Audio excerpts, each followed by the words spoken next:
మీరు ఎప్పుడు వస్తారు, హిరణ్యకశిపుణ్ణి ఎప్పుడు చంపుతారన్నారు. అంటే ఆయన అన్నాడు, అలా మీరేదో చెప్పారని వచ్చి చంపేయడం నాకు అలవాట్లేదు, కొన్ని కొన్ని తప్పులు చేస్తే వస్తా, వచ్చి అవతల వాణ్ణి పీచమణి చేస్తా. ఎప్పుడు వస్తానో తెలుసా?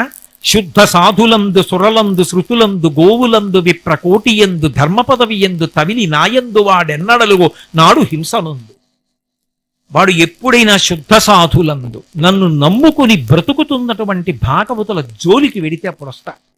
శుద్ధ సాధులందు సురలందు దేవతల జోలికి వెడితే వస్తా, అదే పనిగా దేవతల్ని నింద చేస్తే. శృతులందు వేదాన్ని ధిక్కరించి విమర్శించడం మొదలు పెడితే తప్పకుండా వస్తా.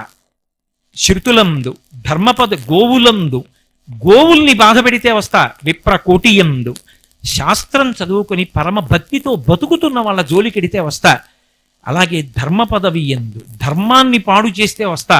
తవిలి న్యాయందు చిట్ట చివరికి నన్నే ధిక్కరిస్తూ ఉంటే ఆఖరికి వస్తా. వచ్చి అప్పుడు వాణ్ణి సంహారం చేస్తా. కన్న కొడుకు శమదమ సంపన్నుడు నిర్వైరుడనక ప్రహ్లాదుని రోషంబున వాడెన్నడు ఆపన్నత నొందచేయునాడు పట్టివధింతున్.